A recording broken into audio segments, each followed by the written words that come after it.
Bismillahirrahmanirrahim. Ya ayyuhalladzina amanu qu anfusakum wa ahlikum naro. Wahai orang-orang yang beriman, jaga dirimu, jaga keluargamu dari api neraka.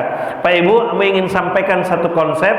Kalau ayat itu diawali oleh kalimat ya ayyuhalladzina amanu, maka kalimat setelahnya itu adalah kalimat pembuktian. Kalimat setelahnya adalah kalimat pembuktian.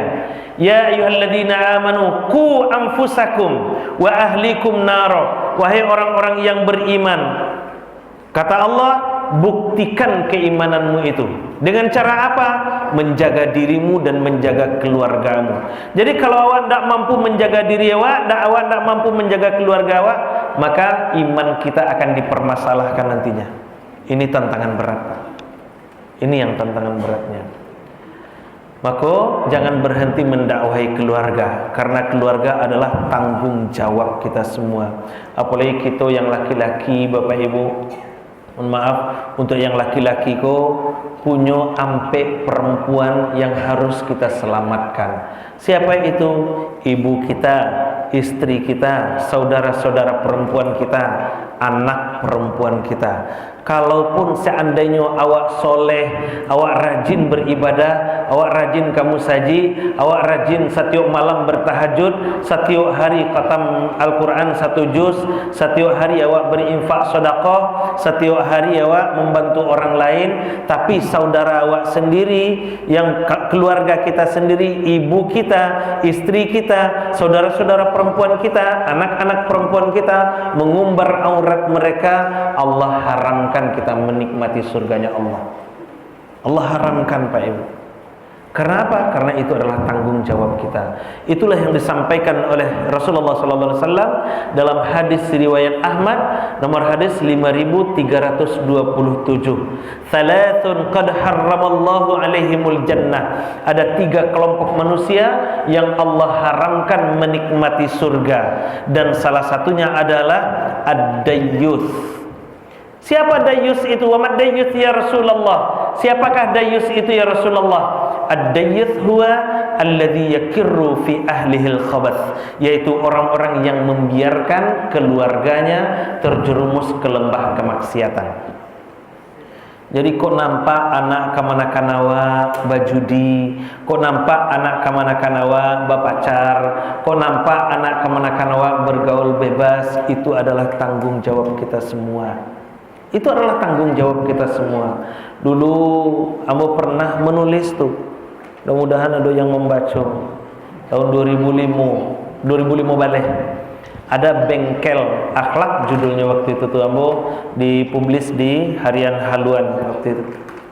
Bengkel akhlak, dan salah satu bengkel akhlak itu adalah rumah tangga. Salah satu bengkel akhlak itu adalah rumah tangga. Apa peran rumah tangga itu? Menyelamatkan generasi muda. Pak Ibu, kok nampak anak-anak bagaluit di musaji, jangan langsung di berangan.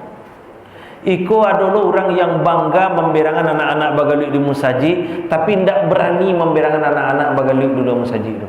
Anak-anak bakar petasan di luar tidak berani nyemberangan doh. Anak-anak bapacan mohon maaf bapak luak di luar tu tidak berani memberangan doh. Anak-anak yang di musaji hari-hari. Mohon maaf Bapak Ibu, mohon maaf. Itu adalah aset kita sebenarnya. Itu adalah aset kita. Perkara mereka meribut di masjid, itu tanggung jawab kita untuk menyelamatkan, menegur, membimbing, mendidik mereka. Namuhnya kamu saji, itulah modal besar itu. Lah syukur banawak tuh Bapak Ibu, daripada malala, daripada nyoba main atah kama-kama. Kalau yang kadang-kadang ikut kok duduk-duduk di simpang, kan luar biasa biko tuh Pak Bu, luar biasa tuh biko tuh. Maka bersyukurlah awak mereka namuh di hadir ke masjid ini. Maka kita kembali lagi, intinya apa? Bahwa dakwah itu adalah tanggung jawab kita semua. Dakwah itu tanggung jawab kita semua. Dakwah bukan tanggung jawab ustadz. Dakwah bukan tanggung jawab muballigh. Dakwah bukan tanggung jawab khatib saja. Dakwah bukan tanggung jawab orang yang berceramah, duduk di mimbar, tagak di mimbar, duduk di podium. Bukan itu, bukan mereka yang bertanggung jawab. Kita semua yang bertanggung jawab. Apa hebatnya untuk orang-orang yang itu, Bapak Ibu? Kita lihat firman Allah surah Ali Imran ayat 110 itu. Kuntum khaira ummatin ukhrijat linnas ta'muruna bil ma'ruf wa tanhauna 'anil munkar wa tu'minuna billah walau amana ahlul kitab lakana khairan lahum minhumul mu'minuna wa aktsaruhumul fasiqun. Benar, kau ada orang yang menolak dakwah awak itu biasa saja. Jangankan awak, Nabi saya ditolak dakwahnya. Jangankan Nabi Muhammad, bukan hanya sekadar Nabi, bukan hanya Nabi Muhammad, nabi-nabi yang lain lebih parah lagi. Yunus puluhan tahun berdakwah, yang masuk agama Yunus, yang ikut Yunus cuma 2 orang. Makanya Yunus sampai patah hati, larinya, sehingga ditegur oleh Allah, dimasukkan ke dalam peri ikan. Kan itu ceritanya dulu tuh Pak. 2 orang yang ikutnya, 2 orang yang ikutnya. Tapi karena Yunus patah hati, lari dari tanggung jawab itu, mohon maaf, lari dari tanggung jawab itu, ditegur oleh Allah. Nah, apalah ya awak, kalaupun seandainya dakwah awak ditolak, dicemeh awak misalnya, itu biasa. Nabi saja bukan hanya sekedar dicemeh, dilempar batu, dilempar kayu, dihina, dicaci maki, bahkan direncanakan untuk dibunuh. Nabi Muhammad direncanakan untuk dibunuh. Nabi Yahya, Nabi Zakaria bahkan dibunuh karena berdakwah. Nabi Lut diusir dari kampung karena berdakwah, dan banyak lagi perjuangan-perjuangan mereka. Jadi alun sabara wa alai. Maka tidak usah ragu. Apapun tantangannya, yang jelas dakwah kita tetap jalan. Siapa yang berdakwah bukan orang yang duduk di mimbar. Siapa yang berdakwah bukan orang yang berpidato. Siapa orang yang berdakwah bukan orang yang berceramah. Yang berdakwah itu kita semua. Lai siap Bapak Ibu menjadi pendakwah? Siapa? Agak meragukan jawabannya.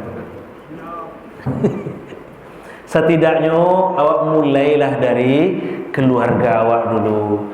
Pak Ibu, mohon maaf ya Bapak Ibu. Pak Ambo hitung 1, 2, 3, 4, 5, 6, 7, 8, ada 20 orang misalnya, apa-apa Ambo.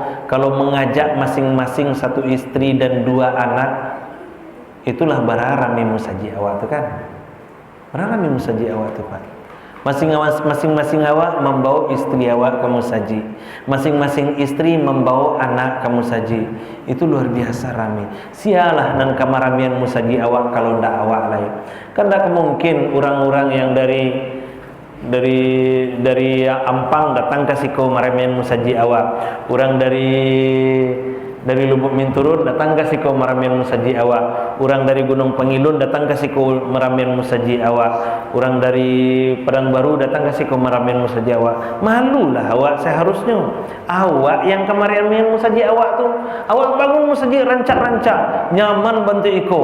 Masuk iyo isinya cuma 20-30 orang. Harusnya kalau musaji sagadang iko isinya 100-200 orang. Muek apa perwe iko. Muek ko rasanya kumaha. Nah, caranya supaya musaji iko rami, masing-masing awak mengajak anggota keluarga. Masing-masing awak mengajak anggota keluarga. Bekolah mengajak orang lain tuh, kok bisa mengajak kawan, itu alhamdulillah. Ajak anggota keluarga awak dulu. Di saat sholat berjamaah, ajak anggota keluarga awak berjamaah. Ibu-ibu lagi hadir di musaji apa-apa musadonya Bu? Tuduh 3 sampai orang ibu-ibu, 3 orang ibu-ibu. Lagi hadir ketiga-tiganya Pak Mo Pak. Lagi Bu, ada yang indah. Ada yang indah. Apa-apa itu udah mungkin buat tanya kan. Nah nampak tuh hasilnya kan. Itu tanggung jawab awak sama Pak. Tapi apa Ustaz? Kok beko Pak? Kok nyobantah di istri awak beko? Sedangkan Nabi sih mengician sebaik-baik sholat perempuan itu di rumah, sebaik-baik di rumah di kamarnya. Itu di zaman Nabi. Kecian saja itu di zaman Nabi. Nabi mengecek bantu itu tuh karena di zaman Nabi itu lampu ndak ada lampu listrik doh. Lampu ndak ada, kalau keluar padusi itu Bapak Ibu diganggu de orang. Mudaratnya dua, kalau keluar diganggu dia orang. Itu yang pertama. Yang kedua, kalau keluar perempuan-perempuan di zaman Nabi itu, mereka lebih cenderung orangnya TP-TPan, tebar pesona orangnya. Perempuan-perempuan di zaman Nabi itu suka pakai gelang kaki. Jadi kalau nyokai kama-kama, tadanya gemerincing. Jadi perhatian bagi orang lain. Kalaulah bisa awak menghindarkan diri dari fitnah seperti itu, aman awak rasanya kamu saji. Apalah yang jadi alasan? Ilatnya, Bapak Ibu, ilatnya perempuan disuruh di rumah itu karena tidak aman. Sekarang ilat itu tidak ada lagi. Apalagi alasan bagi kita untuk tidak ke masjid? Sampai seperti itu, Bapak Ibu. Apalagi kalau yang membawa itu suami sendiri. Suami yang menggandeng istri ke masjid, masih ragu je istri pergi ke masjid lagi. Ndak aman beko di jalan diganggu ada orang beko. Ndak akan mungkin itu. Pasti apa-apa kamu bertanggung jawab. Pasti apa-apa kamu bertanggung jawab. Jadi Bapak Ibu, istri-istri kita itu tanggung jawab kita. Jangan sampai kita soleh pribadi lalu istri-istri kita terabaikan. Itu akan menjadikan Allah tidak reda untuk memasukkan kita ke surganya. Nah, anak-anak apalagi itu tanggung jawab kita semua. Maka mari kita ramaikan masjid kita.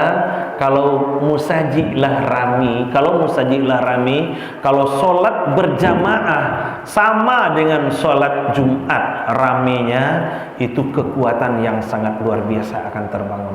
Yakinlah Bapak Ibu, yakinlah Bapak Ibu.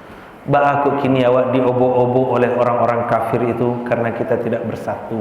Aku awak tidak bisa bersatu karena awak tidak berada di saf yang sama, karena awak tidak beribadah di musajid yang sama, tidak sama-sama beribadah di musajid, tidak sama-sama beribadah di musajid.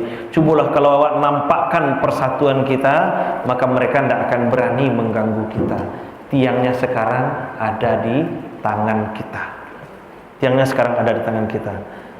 Oke Bapak Ibu, barangkali itu saja untuk bahan bincang-bincang kita malam kini. Sebelum ambo makan kue, kok adonan kebatannya bertanya lah dulu. Silakan Bapak Ibu. Iya Pak.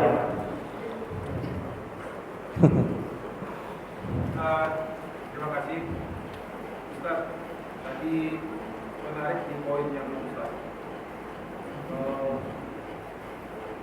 Mungkin kondisi sekarang kita itu apa ya?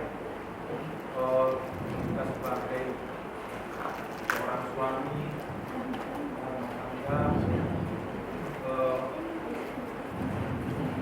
mungkin yang dayusnya itu bukan apa? Mungkin kita mengingatkan mungkin ya untuk kebaikan atau seenggak-enggaknya larang untuk jangan bermaksiat. Tapi satu sisi dengan kemajuan media sosial, Iya. kadang yang dari seperti itu kita terabaikan. Mungkin kita sebagai kepala rumah tangga atau suami juga melakukan itu tadi. Poin yang kata tadi di zaman Rasulullah itu penyebab hadis Nabi itu buruk-buruknya disampaikan oleh Nabi itu kan karena zaman dulu itu ada lagu, kita pagi memadai. Iya. Sampai akhirnya kaum ibu itu sholatnya di rumah. Konteksnya itu yang kami tanyakan itu ini. Kan ada di dalam Al-Quran itu tabaruk itu sekarang banyak kepala rumah tangga, suami, semua orang itu membiarkan, malah juga melakukan itu. Berselfie, kadang memajang foto sendiri, foto dia sendiri di apa? Media sosial. Jadi itu yang poin yang ditangkap sama kaum itu. Dan nggak apa-apa, artinya memajang foto di media sosial, malah sama-sama keluarga. Apakah itu bolehkah? Atau kalau memang dibolehkan, apa parameternya? Kan di situ tuh ada timbul fitnah. Oh, tolong itu diterangkan supaya apa? Kita juga menjadi apa? Bisa Standar. Ya, mengambil izahnya. Apa namanya? Seolah-olah memang tabarus tadi itu dibolehkan saja. Itu satu. Yang kedua itu Ustaz. Oh, mungkin itu aja dulu Ustaz. Sambil bisa ini. Oh gitu. Baik. Apa batasan tabarruj? Wala tabarrujanna wala tabarrajna tabarrujal jahiliyah. Janganlah kamu bertabarruj sebagaimana tabarrujnya orang-orang jahiliyah. Kan seperti itu yang disampaikan di dalam surah Al-Ahzab ayat yang ke-33 itu. Nah, Bapak Ibu, apakah memajang, intinya itu, apakah memajang foto, contohnya nih, memajang foto keluarga itu adalah bagian dari tabarruj? Kan seperti itu ya Pak, itu yang bertangkap tadi. Itu adalah bagian dari tabarruj. Pak Ibu, tabarruj itu berhias, itu pada intinya. Berhias, menampakkan perhiasan, bercantik-cantik ria, lalu menampakkan cantik-cantik ria itu kepada orang lain. Itu inti dari tabarruj itu. Apa tujuannya? Untuk dipuji oleh orang lain. Nah, ada sedikit perbedaannya dengan ria nanti itu. Kalau tabarruj itu lebih dekat upaya untuk menyelamatkan perempuan. Tabarruj itu. Makanya di dalam ayat itu wala tabarrujna itu kan untuk muannas itu, larangannya itu. Janganlah kalian wahai perempuan-perempuan bertabarruj sebagaimana tabarrujnya orang-orang jahiliyah. Nah, kenapa? Karena perempuan itu mesti dijaga. Perempuan itu mesti dijaga. Bapak Ibu, indikatornya akan terlihat. Kalau foto keluarga yang menampakkan dengan sengaja untuk menonjolkan kecantikan istri kepada orang lain supaya dipuji oleh orang lain, itu adalah bagian dari tabarruj. Itu harus kita hindarkan. Itu adalah bagian dari tabarruj. Jadi kalau seandainya awak foto keluarga awak, istri awak, kemudian anak-anak awak, lalu ingin kita tampilkan di media sosial misalnya, kan sekarang ada media sosial banyak macamnya, maka bagian dari istri kita itu kan bisa kita tutup, kasih emoji misalnya kan Pak, kasih emoji misalnya untuk menutupi wajah atau bagian-bagian yang memang tidak seharusnya dilihat oleh orang lain. Itu bisa kita lakukan untuk menghindarinya. Kenapa? Karena kita khawatir. Hati itu kan tidak ada yang tahu Bapak Ibu. Ketika dicari ada orang lain, deh cantiknya istri yang kule kecenya. Nah, muncul. Maksud you awak senang istri awak dipuji-puji de orang. Istri awak apa? Istri awak harusnya kita cemburu kan? Harusnya kita cemburu. Istri awak dipuji de orang lain, malah bahagia loh, emoji super love di situ tuh kan, dengan senang hati, dengan bangganya kita alhamdulillah segala macam. Jangan. Itu yang kita hindarkan.